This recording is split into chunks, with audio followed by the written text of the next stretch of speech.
describing a second ago, we've seen some of the strongest bursts of wind coming up really in the last hour or so. To pick up off of what he was just talking about, power outages right here, because wind damage was the foremost concern, about 80,000 and counting at this point, and certainly flooding as well. The issue that we have run into, Shep, is the fact that this area did not see the same level of wall up that perhaps Laura did, and you feel the wind still picking up right now.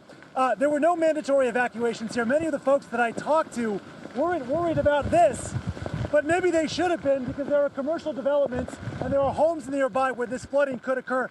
But a lot of people did not leave. And we know from the governor of Louisiana that right now, Shep, there are some 9,500 people in shelters in the state. 6,000 of those are from Laura. 2,000 of those are from Laura in Texas. And the remaining 800 are in a mega shelter in Alexandria, Louisiana. You talked about COVID a second ago, Shepard, and that's the problem. They hit a capacity of 800. They can't have any more people in those shelters. So for folks here who decided not to leave and are now deciding that they're not comfortable with conditions, there's no going back on that. They're encouraging people, if they can, to get to hotels instead.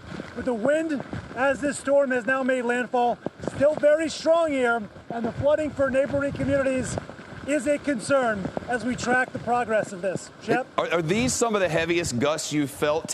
Describe what you're seeing. At the moment, sideways rain that's hitting me in the face.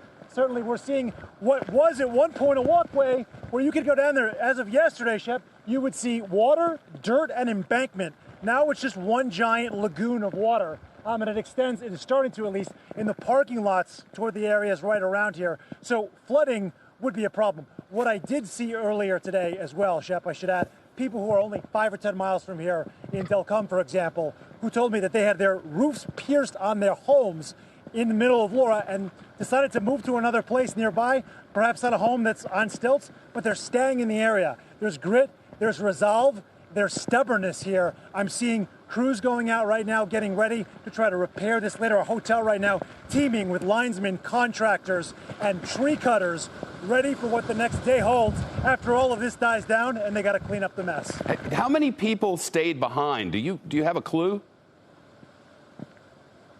So there are 250,000 people in Lafayette Parish. From what I've seen, most of the traffic was going out from Lake Charles on I-10 west. People here, you did not see the mass exodus like those images you've no doubt seen from the last couple of days in this area. Many people here stayed. I asked why. I was told by the mayor president here that there's no history of mandatory evacuations in Lafayette. Didn't think that it was strong enough to merit that call. And as a result, it certainly appears, although there's no science necessarily on that, that most of the people here did decide to stay back. Shepard Smith here. Thanks for watching CNBC on YouTube.